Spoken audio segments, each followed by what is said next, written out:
Olá, minhas crianças, meus queridos juniores. Eu estava com saudade de vocês. Por um lado, eu fico triste da gente não ter se encontrado, da gente não ter se reunido. No entanto, eu também me alegro de saber que hoje a gente tem essas outras maneiras, outras formas da gente continuar se comunicando. Nós vamos então iniciar o nosso estudo de hoje fazendo uma oração, né? Nós vamos lembrar também do nosso mural de orações e nessa oração nós vamos orar então pela igreja perseguida, ok? Oremos. Senhor nosso Deus e Pai, nós rendemos graças ao Senhor pela Tua graça, pelo Teu amor que tem sido derramado abundantemente em nossas vidas. Te agradeço pela oportunidade de estar aqui me comunicando com essas crianças, sabendo que é a Tua palavra, Senhor, que vai alcançar cada um dos corações. Nessa mesma oração, nós colocamos a igreja perseguida, cada um desses nossos irmãos. Nós temos experimentado isso, Senhor, de não podermos nos reunir num culto público e experienciamos isso que esses irmãos vivem no seu dia a dia, de não poder se reunir, de não poder estar juntos. E nós oramos por eles, para que o Senhor fortaleça a sua fé, para que eles sejam firmes a cada dia no Senhor Jesus. Nós te louvamos e agradecemos. Amém. Crianças, nós, na nossa última aula, na nossa última reunião, nós falamos um pouquinho de uma ordem que o Senhor Jesus nos deu lá em Atos 1:8. Vocês devem se lembrar o que diz esse versículo da palavra de Deus. Ele diz assim: e vocês serão minhas testemunhas quando descer sobre vós o Espírito Santo, né? Então, quando o Espírito Santo desce sobre nós, nós nos tornamos testemunhas do Senhor Jesus. E a ordem que ele deu é que nós temos que ser testemunhas onde nós vivemos, na nossa Jerusalém, nos lugares mais próximos desse em que nós vivemos, nos mais distantes e até os confins da terra. Por todos os lugares nós temos que ser testemunhas do Senhor Jesus. E para o nosso estudo de hoje, a nossa investigação de hoje, que é a investigação número 6, que diz assim: ordens são ordens. Para a nossa investigação de hoje, nós vamos começar pensando a respeito do funcionamento das coisas. Imagina que os aparelhos, para eles funcionarem bem, as peças têm que estar bem encaixadas, elas têm que estar bem conectadas. Então, cada aparelho, cada objeto, ele precisa de algo para que ele tenha um bom desempenho e um bom funcionamento. Por exemplo, para o ferro elétrico funcionar, ele precisa de quê? O nome já está dizendo. Se é um ferro elétrico, evidentemente ele precisa de energia para funcionar. Precisa de energia elétrica. Agora, vejamos, por exemplo, um relógio. Um relógio, para funcionar, o que ele precisa? O relógio vai precisar de uma bateria para que ele funcione bem, né? Então, o ferro elétrico precisa de energia elétrica, o relógio precisa de uma bateria. E aí, então, nós vamos chegar no nosso mistério de hoje, meus queridos investigadores. Qual é, então, o nosso mistério? O nosso mistério é esse. E a igreja? Para a igreja funcionar bem, do que ela precisa? De que precisa a igreja para funcionar bem? Então, esse é o nosso mistério. Quem não está com a revista aí, dá uma pausa, corre lá, pega a tua revista, pega a tua Bíblia para você anotar o mistério de hoje. E no final da nossa lição, você anotar o nosso Eureka. Então, vamos lá. Para a igreja funcionar bem, ela precisa de... Vamos lá as nossas pistas? Você já pegou a sua revista? Então pegue a sua Bíblia também. A nossa primeira pista vai estar em Mateus, no capítulo 28, nós vamos ler então os versículos 19 e 20, que diz assim, a palavra do Senhor. Lembra do que nós temos aprendido no momento da leitura da palavra, é um momento de reverência. Nós vamos então reverentemente fazer essa leitura que diz assim: Ide, portanto, e fazei discípulos de todas as nações, batizando-os em nome do Pai e do Filho e do Espírito Santo, ensinando-os a guardar todas as coisas que vos tenho ordenado. E eis que estou convosco todos os dias, até a consumação dos séculos. Então, para resolução do nosso mistério, a gente vai partir dessas pistas aqui. Nós acabamos de ler aqui na Palavra de Deus uma parte daquilo que nós já tratamos na nossa aula passada, né? Quando nós estamos indo na nossa vida cotidiana, em todos os lugares que nós estamos, nós devemos fazer algo. E esse algo é fazer discípulos. O que isso significa, então? Fazer discípulos. Fazer discípulos, você vai anunciar as boas novas de salvação para as pessoas. Você vai falar do pecado da humanidade, da queda da humanidade e de como Deus providenciou a redenção, a remissão, o perdão dos pecados através da pessoa do Senhor Jesus Cristo. Então, quando você anuncia, quando você fala, quando você proclama essas verdades, você vai alcançando os corações. Mas quem alcança, na verdade, é o Espírito Santo, porque é o Espírito Santo que convence a pessoa que ouve essa mensagem, convence ela de que é uma pecadora, de que necessita do perdão dos seus pecados e de que ela necessita da presença do Senhor Jesus. Então, essa é a primeira parte, né, do nosso estudo de hoje, que diz respeito ao fazer discípulos.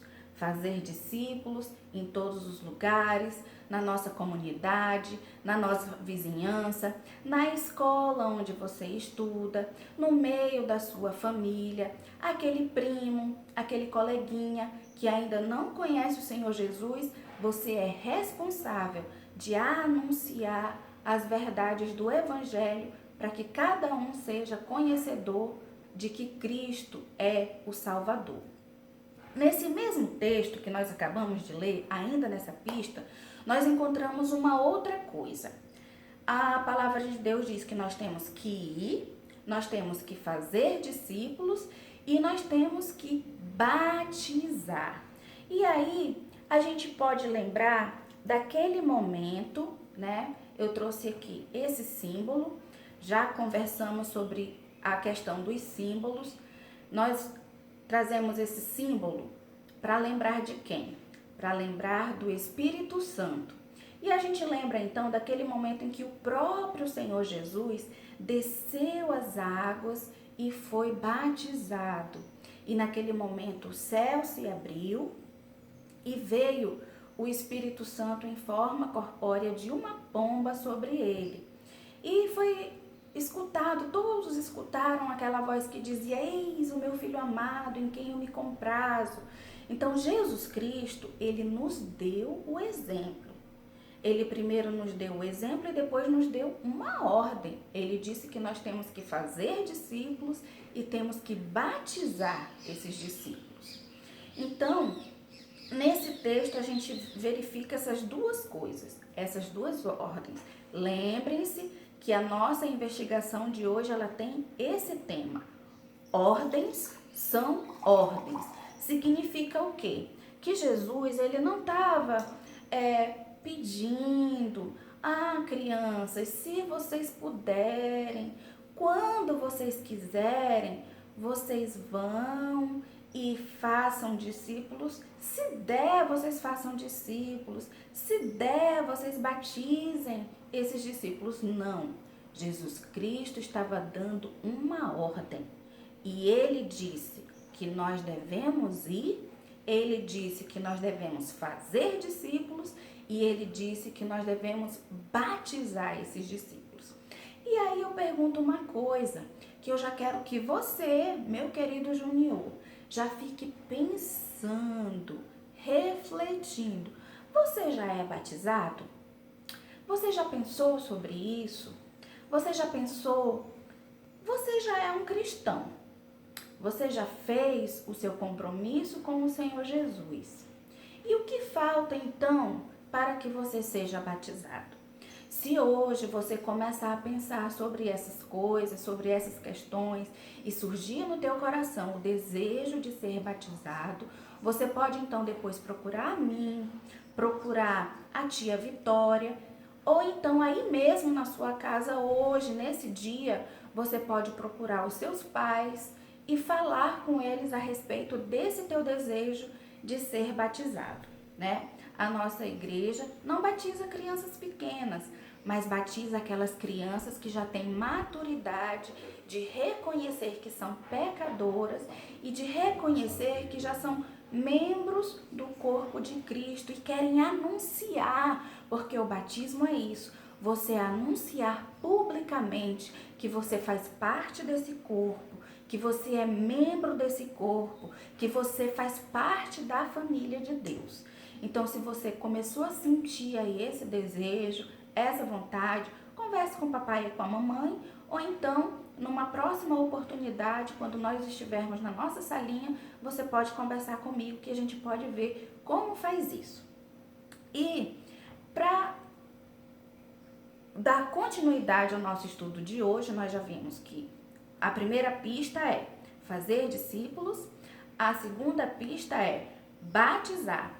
E agora vamos então para a última pista que está em Lucas. Você pode abrir a sua Bíblia. Lucas, no capítulo 22, nós vamos ler os versículos 14 até o 23, que diz assim: Chegada a hora, pôs-se Jesus à mesa, e com ele os apóstolos. E disse-lhes: Tenho desejado ansiosamente comer convosco esta Páscoa antes do meu sofrimento. Pois vos digo que nunca mais comereis até que ela se cumpra no reino de Deus. E tomando um cálice, havendo dado graças, disse: Recebei e reparti entre vós, pois vos digo que de agora em diante não mais bebereis o fruto da videira, até que venha o reino de Deus. Até o 23, tá? Então vamos seguindo. E tomando um pão, tendo dado graças, o partiu e lhes deu, dizendo: Isto é o meu corpo, oferecido por vós. Fazei isto em memória de mim. Semelhantemente, depois de cear, tomou o cálice, dizendo: Este é o cálice da nova aliança no meu sangue, derramado em favor de vós. Todavia, a mão do traidor está comigo à mesa, porque o Filho do Homem, na verdade, vai segundo o que está determinado, mas ai daqueles por intermédio de quem ele está sendo traído. Então começaram a indagar entre si quem seria dentre eles o que estava para fazer isso. Nesse texto, então, nós encontramos a última pista da nossa investigação de hoje para nós resolvermos o nosso mistério. Essa última pista traz alguns símbolos. Fala do vinho e também do pão. O pão e o o vinho, no texto que nós acabamos de ler, simbolizam então o quê? O corpo de Cristo e o sangue que foi derramado. Mas qual é a ordem? A ordem é que Jesus disse que nós devemos fazer isso em memória dele. Você já deve ter percebido, você já deve ter notado que nós fazemos essa cerimônia na nossa igreja. Nós temos esse momento dessa liturgia da Santa Ceia, onde o corpo de Cristo, que é o povo, a igreja, se reúne e aí todo mundo traz a memória, cada um recorda do sacrifício que Cristo fez em nosso favor.